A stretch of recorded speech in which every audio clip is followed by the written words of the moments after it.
What's going on, guys? Welcome back to my channel. Right now, we're going to do a segment called Mars Talk, and we're going to talk about the top 5 scariest urban legends. Yo, what's up, everybody? I'm here with my boys, Adrian and Aaron, and today we're going to talk about 5 urban legends. Woo! So I want to first start off by mentioning that some of these urban legends, about half of them are basically dominantly Hispanic urban legends. That kind of apply more to the Hispanic audience. Particularly because we're Hispanic, obviously. Our culture, and we live in a predominantly Hispanic Chicano area, right? And the other half, you can say, is kind of more like of scary bathroom ritual games that you may have heard of when you were kids. So you may hear something and you'd be like, "Oh, I know exactly what they're talking about," and like you probably may have even forgotten about it. So hopefully we can do you a favor and just kind of give you some nostalgic memories, maybe. And kind of like reach deep into your memories and just kind of probe those scary stories, those scary games that we used to do when we were kids. And isn't it so sad that we kind of like heard about these things like in elementary school, man? Yeah, like, man. I mean, that's what we're missed mentally now. So we have so much anxiety now. So the first one we're gonna mention is actually one of those bathroom game that I had mentioned, right? Which is Baby Blue Eyes. You want to give an explanation as to what exactly that is? Yeah, so Baby Blue Eyes, it's one of those games that you kind of like hear about in elementary school, which is something me and Mary mentioned, kind of like Bloody Mary kind of style kind of game, which is one of the two that we have here listed. So yeah, I'm gonna go ahead and get started. All right, now guys, we're gonna talk about Baby Blue Eyes. So if you're gonna be scared, grab your blanket, go to your bed, turn on all the lights, and pray. Here we go. 1, 2, and 3. Number 1, Baby Blue Eyes. It is an urban legend about strange games that kids play in bathrooms. So it's said that if you perform the ritual, they say an evil, ghostly infant will appear in your arms, which is kind of something similar to the game Bloody Mary. The game is apparently played in restrooms with either the lights off and the door locked. Those who are playing the game or who are taking part of this urban legend must say "Baby Blue, Blue Baby" 3 times without making any mistakes. A player will then eventually feel a random weight in their cradled arms, and the weight will eventually become heavier and heavier. It is said that players will feel the presence scratching your arms intensely. It is said then if you are required to flush the invisible baby down the toilet and run out of the bathroom quickly before a hideous woman appears in the mirror screaming, "Give me back my baby," loud enough to break the mirror. According to legend, the hideous woman that appears in the mirror is said to do anything to get her baby back, even kill. So that sounds about right from what I've heard, right? I never played it myself as a kid. I'm not too sure if you did or if you did. I mean, wait, bro. So you're saying this random lady shows up and gives you a baby? Yo, where's CPS at? Where's Child Protective Services? I know, right? I mean, these people are long gone already. They're already dead. That's true. Pretty sure they didn't have CPS back then either. That's true, man. But that's why am I gonna carry a baby? It's not even my baby. Come on. I wouldn't know, man. I really wouldn't know. But all jokes aside, though, I heard a lot of experiences about playing that game. But first, I wanted that my boy Aaron talk about his experience, and then I talk about my experience. Well, honestly, man, I don't really have too many of the experience. Too much of the experience. I never really tried to play it. But I've had tons of friends that actually say that, they played the game. I never really did it because I was really too scared to do it. But I had quite a few amount of friends, man, that actually confirmed the game to actually happen. Some even claim that, blue eyes would appear. That those are the eyes of the baby. That they appear in their arms as if the blue eyes were actually looking at them. So I can't imagine how scary that must be. And you kind of makes you wonder if it's like a demonic baby or something like that. That's true. But I would view it pretty frightening, the fact that people also claim that it actually does scratch you. Like this baby actually does scratch you, and when you run out of the restroom, you can see like the scratches on your arms. Yes, that is true. Because like when I was little, I had a friend of mine who played the game said that he was saying baby blue eyes like I think 4 or 5 times in the mirror, and he said he felt like weight on his hands while he was carrying the baby. I mean, he said he felt like he was carrying something, and it got heavier and heavier, and I guess he couldn't take the weight no more. Yeah. It dropped. Like he felt like he dropped something, and then he said that he felt like razor sharp claws on him, and then the next day he showed up to my brother's house, and he was all marked up, all red and everything. So caution, guys, do not play this game at home unless you want to get scratched, unless you like that shit. I don't know if you like that shit. If you like being scratched, you fucking go ahead and do it. But no, I'm not doing that. I've never played it myself. I can't confirm it to be true. But I've had many friends that tell me that it is in fact true. That actually does happen. So yeah, but that's about it for the Baby Blue Baby. Yep. Right? That was our first pick. The second one up is La Llorona, and which is the first up, I guess you can say, on kind of the Mexican side of things. Clearly, the term La Llorona kind of translates to the wailing woman or crying woman. ¿Dónde está mi hijos? I think. So that one, I guess I'll let also our scribe agent explain that for the day. Número 2. La Llorona. So this is our second pick, known as La Llorona. Basically, La Llorona in Spanish translates to the weeping woman, as my brother had mentioned here, or the wailing woman, the crying woman, things like that. Yeah. And it's La Llorona is one of the most popular and probably the most famous urban legends to come from the country of Mexico, right? And so the lore states that a woman was abandoned by her husband, who was left alone to raise her 2 sons, and apparently that her husband had left her for another woman, I believe is what the story says. I didn't write that in here, but she was left alone to raise her 2 sons, whom she instead drowned in a river out of grief and anger out of what had happened to her. And so as a result of her actions, the woman is condemned to wander for all eternity until she finds the bodies of her children, often causing misfortune to those who are near or hear her. The story represents La Llorona as a person, legend, ghost, goddess, metaphor, and symbol. It is said that she can be found near riverbanks and other natural water sources looking for her children, crying and sobbing, ¿Dónde están mis hijos?, which stands for "Where are my kids? Where are my children?" In Spanish. So, and according to legend, she is known to kidnap children who have wandered off and can be found by themselves. So that is the story of La Llorona. Seems like something that's kind of been passed down from generation to generation. There's different kinds of variations. My mom's mom knows about that. Some scary shit, man.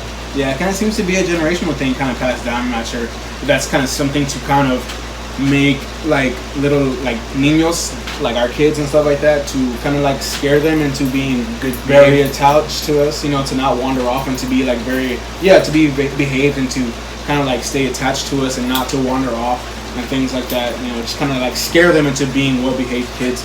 Yeah, not to talk back to the parents and everything, because back in the day, my mom was like, if you talk back, La Llorona is gonna come and get you, and you're gonna go far away and be drowned. I was like, oh damn, okay. Or whatever the case is, or wherever she takes her. Wherever she takes you, or I don't know, maybe she kills you right there and then. I don't even know.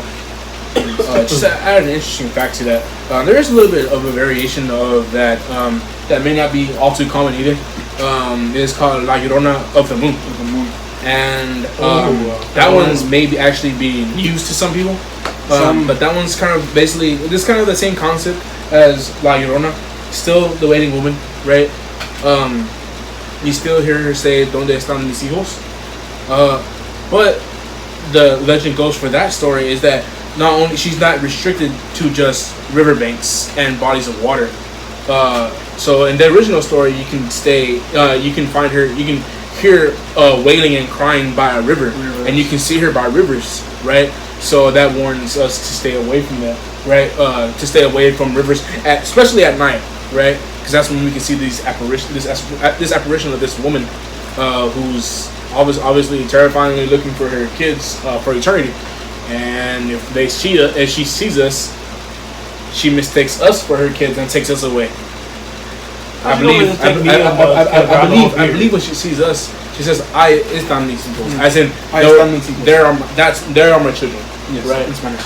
In Spanish, and so but La Llorona of the Moon is a variation of it, basically saying that La Llorona for one special night is actually not restricted to the riverbanks and can actually appear anywhere as long as she's not in moonlight. So if you're in a bed by yourself at night and your bed is by the window and moonlight is shining in on you, you can probably see her in the corner of your room, but she can't touch you because you're in the moonlight and she cannot get into the moonlight. So there's that variation. Yeah, it's an interesting twist on. It's an interesting twist on that. So that's about it for that one. The next one up on our list is what? La Lechuza? La Lechuza. Number 3, La Lechuza. Which is also the third one on our list. Also Hispanic folklore, right? Mexican folklore. Which means the owl lady. The owl lady. Big bird, you can say. Not the big bird from Sesame Street. Big bird. You know, but that one is, for me personally, is actually more frightening. I can imagine seeing a huge bird woman hybrid, Whatever the hell she is. witch, whatever the heck she is, chasing after me at night. I think that'd be terrifying to see that in the sky. Once again, I'll let her describe between that. Cool. Yeah. So of course the third one on our list is La Lechuza, which ultimately translates to owl in Spanish. So La Lechuza, it happens to be an old bruja in Mexican folklore. And of course bruja stands for witch in Spanish also. So it is said that she can transform into this very large bird or owl kind of like creature. It says that she can be identified by her head, which happens to still be the head of an old woman. So it's kind of like, as my brother here said, that it's kind of like a hybrid between a bruja or a witch and a very large owl / bird, whatever you want to call that. So it's kind of a bizarre looking creature, according to legend. And some legends state that multiple women act as a chusa in their territories, flying through the night to find prey, and that this Mexican terror would perch where she can't be seen and then attract her prey through strange whistles or the sounds of a crying infant. And anyone who dares to step out of their home to find out the source of the sound would then become her dinner, which is kind of something that I'm not familiar with. The last part, like becoming her dinner. Yeah, I'm not familiar but with that. Everything else kind of sounds, pretty traditional from what I've heard from my parents and my parents have heard from their parents, And some legends also say that a specific method of protection from La Lechuza would be to just curse her out like pretty intensely in Spanish. If she ever came to me, God knows, in Spanish, even though I'm Hispanic, I would not know how to cuss in Spanish. Yeah, so it's according to legend, you got to know how to curse somebody out pretty bad in Spanish, which is the main defense against her. Which is kind of funny, being a bruja that like bad language would be the thing to protect you from that, So and also like there's some certain areas here that were specific areas where she haunts, the former part of Mexico, especially parts of San Diego. It says that she haunts the sky after dusk or nightfall, swooping down and carrying away the people she fixates. Oh shit. So that's the story of La Lechuza. But it says that, I have, there's some accounts, not from me personally, but from like my older relatives who claim to have seen her in our neighborhood, which is, living here in San Antonio, Texas. So it's kind of like, I'm guessing it's not necessarily like restricted to specific parts of, former Mexico, but I guess technically, historically, Texas is part of older Mexico. You know what, bro? I don't understand. Like, she's in Texas, right? And she's hungry. She wants to eat us, but then there's a Whataburger just down the street. You know, she can get that. She can get that freaking patty melt, bro. That's max, man. Like, she can eat that, and she won't have to eat us. But let's talk about our experience that we have with the stories we heard about the bird or the owl lady. Oh, I've heard many stories, man. I started off with my grandpa. Even my parents talk to me about it sometimes. Whenever I have a conversation with my parents, my mom would tell my dad, like, you remember your dad saw him, or your uncle saw him, and they will tell us these stories about this huge, gigantic bird woman that they said that would just be stalking them. It was super huge, gigantic wingspan. I can imagine that must be a pretty terrifying sight. But they also said that that they cursed that La Lechuza out, and it did go away. It did in fact went away. So I just find it kind of strange, though. I want to point something out to kind of give food for thought, right? You can believe that these stories may be true or not, right? But the thing is, though, so many of these encounters of these mythical creatures, you can say, or urban legends, they're so similar to each other. Like, the accounts are so similar. Like, the appearance is so similar. What happened is so similar, right?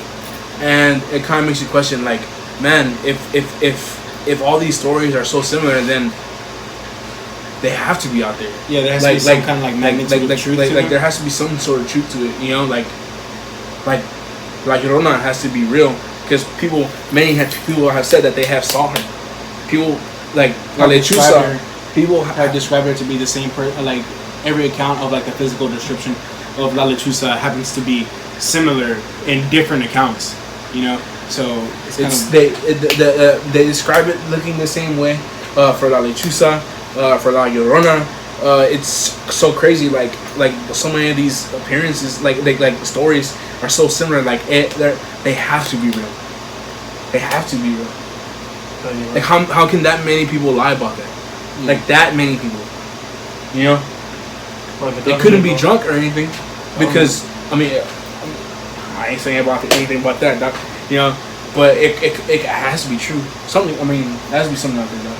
Yeah, because like everybody, like my family, your family, like my freaking cousin's family, everybody else's. You know what I mean? So I just find that just some food for thought. I mean, you can never be too sure, man. If I know some of y'all may be like what's the word?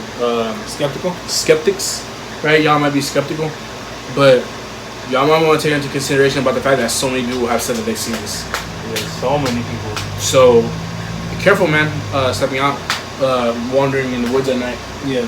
By riverbanks at night. Or just going outside and you have a big tree in front of your yard, and it's really dark and so quiet. You just hear like the tree rattle a little bit, and you see a big ass owl right there. Go back inside, lock the door, get your gun, get your Bible, and tell your mom to come outside, your abuelita. Get your gun. Bless the bullets. Bless the bullets, you know what I mean? I'm like, no, joking. But get your abuelita, because she will go ahead and cuss out the Lechuza. Tell her that, and she will go ahead and cuss it out for you. Find the most hood Mexican you know, and you'll be alright. Both of you will be alright. They got you. Yeah, they got you. Come on, guys.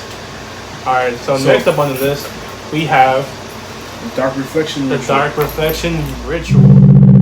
Number 4. Dark Reflection Ritual. This story, or this urban legend, is so crazy, guys. And warning, guys, do not try this at home, because this is an actual game to play, and it does bring out some weird shit, guys. Just please, guys, trust me on this. Do not play this out. Caution.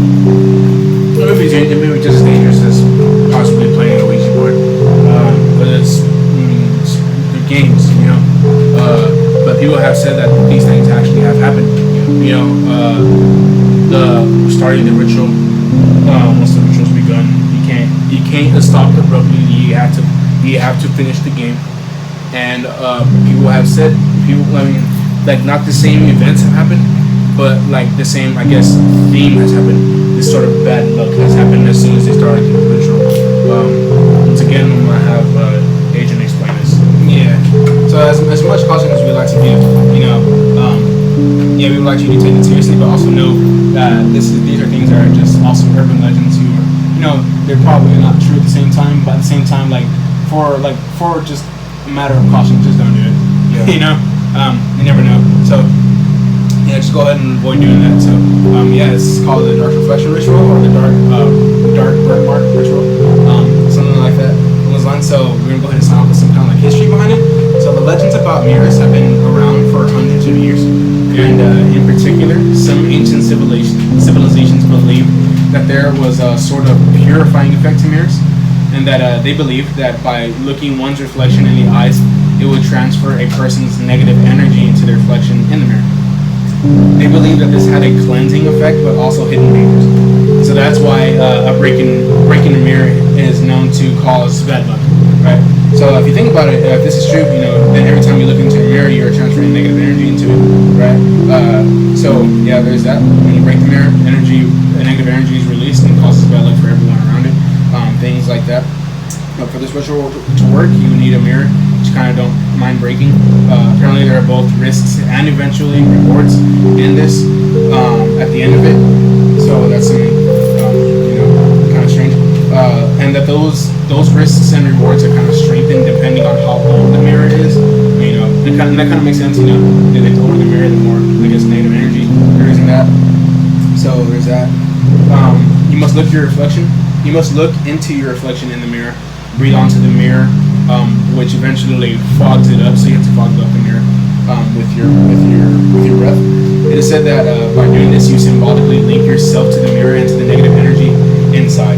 And so we have to use a candle to burn the mirror where there is a dark mark on the mirror. And according to legend, the larger and darker the mark, the more agitated the negative energy is inside the mirror. And so the final step is to kind of break the mirror. Right, and as we mentioned earlier, is that there is by breaking the mirror, it releases the negative energy, right? And so, according to this, it's a common misconception that breaking the mirror will release negative energy that will follow you, but more it will kind of like stay in the area. So, yeah, there's that. So the final step, like I said, is to break the mirror, releasing the negative energy, and apparently, bad luck and energy will follow you throughout the night, right? And as that bad luck and energy follows you throughout the night, there will be like small unfortunate things that happen to you, such as like a wood splinter or like a chipped nail, things like that.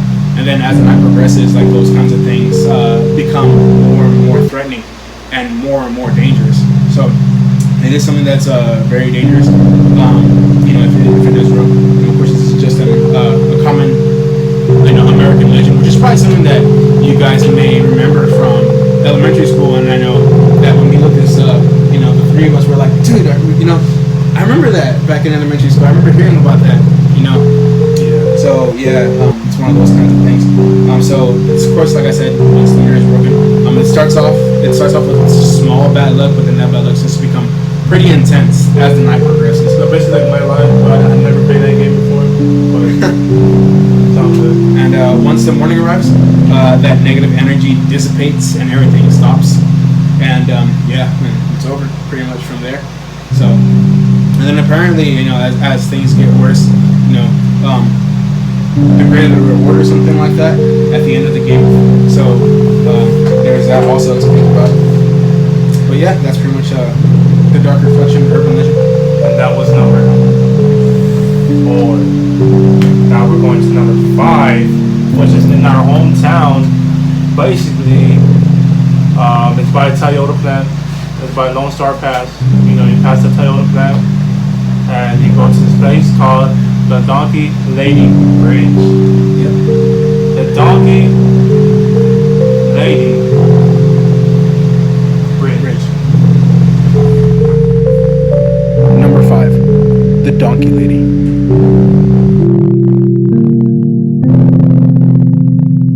Okay, guys, this is our number 5, the top urban legends, guys,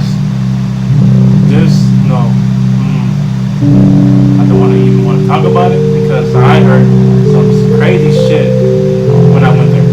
But all of us heard it. All of us heard it. We all went. All of us heard it. It was not a pleasant. It was not a pleasant experience. That's not my first time I went there though. I went there several times, but that time, that's when we heard some scary ass noise. It was some sort of like growl mixed with something I don't even know. Yeah. That shit echoed the whole entire forest or whatever the hell park, and that shit was scary. At that time, we ran into our cars, turned the car, and got the heck out of there. Yeah, as fast as we could. Yeah, as fast as we could. But here is the urban legend of her. Take it away. Me again, number 5, Donkey Lady. So as my brother Maya here said earlier, the origins of this story actually take place in our hometown, San Antonio, Texas. So there's that. And so it's pretty interesting. You know, we got a kind of like an urban legend that native to our that's native to our like our hometown. You know that we can kind of connect to. Which is cool. And so apparently, according to history and legend, the local myth dates back to the 1950s and or maybe even the 1800s. Sometimes too, in between the range of the 1800s and 1950s. So according to legend, it invariably describes a woman who suffered a terrible fate by being horribly disfigured in a fire. Right. So it was said that when her face healed, all the skin had something of a drooped, baggy experience. Her fingers had all fused together, leaving dark stumps for hands and hooves. She then wandered off into the woods and ponds an infamous bridge known as the Donkey Lady Bridge. So we kind of have a woman who was horribly disfigured, like, you know, her face was kind of elongated and melted by the flames in her home. And then it said that as she was like burning, she she was burning, but she wasn't necessarily like being burned, like necessarily to say, but rather like her skin was melting more or less rather than being burned. And so kind of like cheese, when you melt cheese, it kind of starts to elongate and things like that. So her face starts to become disfigured and like comes down and droops down. Same thing for her hands. They start to like slowly fuse together to form like stumps and hooves. So it kind of like gives it this appearance of a donkey lady, right? So like given her physical appearance, she was deemed as something called the donkey lady because of her disfigurations, right? And so there's that. And so after to kind of like put out the fire, she jumped into the water of the Donkey Lady Bridge that's there to kind of like jumping into the river. Yeah, she jumped into the river under the Donkey Lady Bridge to extinguish those fires. And as soon as she got up, she wandered and she jumped out of the river and took off into the woods and where the bridge is located. So mind you, the Donkey Lady Bridge is surrounded. It's like the entrance to a pretty historic park that's also consists of woods, right? So whatever the story, intrepid visitors visit the old Applewhite Bridge just inside Loop 1604 near the intersection of Applewhite and Jet Roads, close to the Toyota plant. Yeah, Lone Star Pass. Lone Star Pass. So yeah, that's kind of like where the area is. If you're interested in checking that out, you can look it up on Google. You can type in Donkey Lady Bridge. It'll come out. You can go and visit. It's quite an experience. Sometimes it can be a pleasant experience during the day and an unpleasant one at night. Yeah. So there's that. So we hear that people tell tales of hearing the horrifying braying and neighing of a donkey from the dark woods late at night. Sometimes. Like this. What's up? Like this. Like that. That's how it sounds like. Kind of more scary, but yeah. Yeah. And so there's that. Some people tell tales of hearing that. And some people even say that they see the woman's ghost sometimes as an actual living creature, which is something that we kind of had the experience of the last time that we went. I'm not sure if you guys want to talk a little bit more about that, Maya, whatever you guys want to talk about. Okay, so let me tell you about the experience. We got there. We kind of got scared a little bit because It was on Halloween night too. it was a Halloween night. But we kind of got scared a little bit because we saw people I guess shadowy figures sitting on the bridge, and we were like, "What the hell is that?" So we were kind of scared to go approach it, but I think it was Aaron or my brother that went over there, and it was actually people.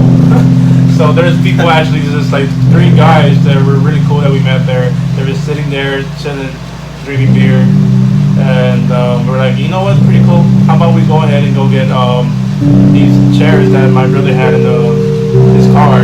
So when we went to go get them, we came back to the spot by the bridge. We sat down. We were there until 3 o'clock in the morning. Nothing. We didn't hear anything. We didn't do anything. We were there chilling. It wasn't that scary experience sitting on the bridge with those people. I guess because I was surrounded by all the people that we have. It wasn't that scary. We have positive energy around us. But when we were walking back, it was all of us. I was the first one to lead everybody, and before we got to our car, it was a little spot, a little opening, and then you go to walk down a couple miles, a couple feet, and then take a left, and their cars are parked right there. Before we got there, we heard a snarl or something, a growl. A growl. It was so loud. It stopped all of us on the track. All of us. Everybody just stopped. Everybody heard it, and then we're walking, and we just stopped right there. And we're like, yo, what the was that? And we saw the trees shattered in one section, and we're like, whoa, man, this sounds so freaking loud. I can't believe that we heard this. So as soon as we heard that, I was like, F this, I'm out of here. Told Aaron to hurry up, open the trunk. We threw the chairs in there, closed the trunk, and we got inside the car. We reversed, not even freaking looking left and right to see what car is coming, and we took the heck off. Man, everybody was scared, everybody left, and that was so creepy, man. What was so weird is that when you're kind of making your way to the bridge and leaving the bridge, it's just a long country road basically. Yeah. Surrounded by just woods on both sides and just one long stretch of road just going right. And as we're going through this, as we're driving away, we actually hear whistling in the woods. Oh yeah, right? I forgot about that. Whistling in the woods, right? But that was the thing. It could have been people just screaming with us, But at the same time, though, how can whistles be echoing that far throughout all the woods like that, But the crazy thing about that, bro, we were in the car with the windows rolled up, music playing, and we heard the whistle through the car, which is kind of crazy. I don't know how that's even possible, but that was crazy.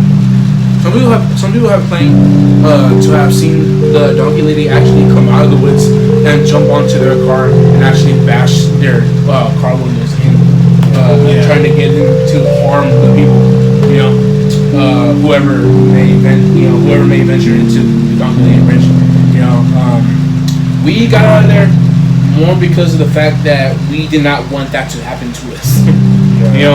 Because some people have said that the donkey lady has came out and actually jumped on their car and bashed it. They saw her on their car and bashed their windows in.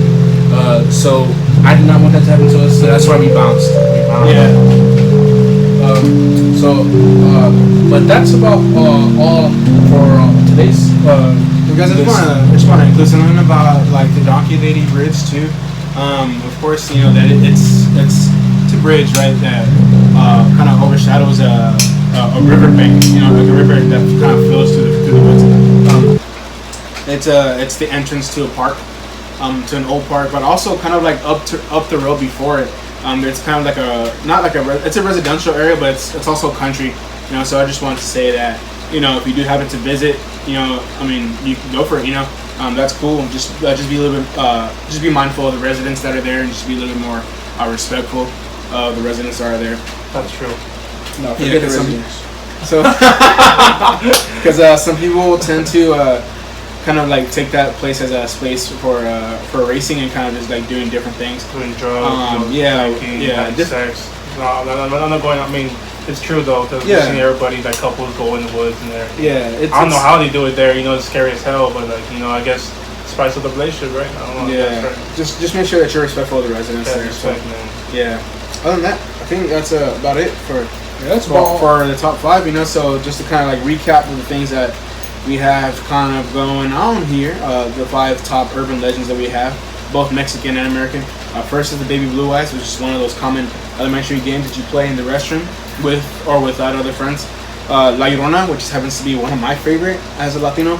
True, same. You know, the weeping woman or the crying Waiter, woman. yeah. Yeah, and so La Llorona, La Lechuza, the bruja or bird, also kind of mixed together. The donkey there's lady. that. The donkey lady, and then the dark reflection ritual. So yeah, those are the 5 urban legends that we've selected. Mostly from our own like generational stories that we've heard, and also from our youth too. Yeah. You know, so we guys hope you enjoyed it. Alright guys, so I hope you enjoyed this video we have. Thank you so much for going through these, I think how long is this video? A 35-minute video, even longer maybe. But I want to thank you for listening to our top 5 urban legends. Please comment down below which one was your favorite, which one you have personal experience with. If you have a personal experience, please write it down in the comments. I would really love to read what y'all had experience with the Donkey Lady, La Llorona, La Chusa, the Baby Blue Eyes, or even if you ever tried the Dark Ritual Mirror game. Don't try it though, Ooh. but I'm saying. What about their own little urban legends that they've heard of in their own states too? Yes, and, you know, and urban legends that also you've heard about yourself. yeah. Please, any urban legend you have in your own home state, Drop it in the anything, comments. drop it on the comments, and go ahead and be fully detailed about it, so we could go ahead and learn about that as well. So, all right, guys, we love you. As once again, that's my brother Aaron, my brother Adrian. Peace, guys. And until we see you again next video. Peace. Yeah, bro. Actually, I appreciate you for me walking me out. Because I mean, I can have no problem talking about all the kind of shit, like the Chusa and stuff. Like that shit can actually kind of get you. Yeah, bro, I'm scared as fuck too, bro. I mean, that's what. Hey, bro. Yo, what the fuck is the that, fuck man? is What that, the fuck bro? is Yo, that? we gotta We gotta fucking go, bro. No, bro.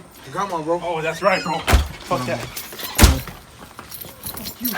Austin! Hurry, bro.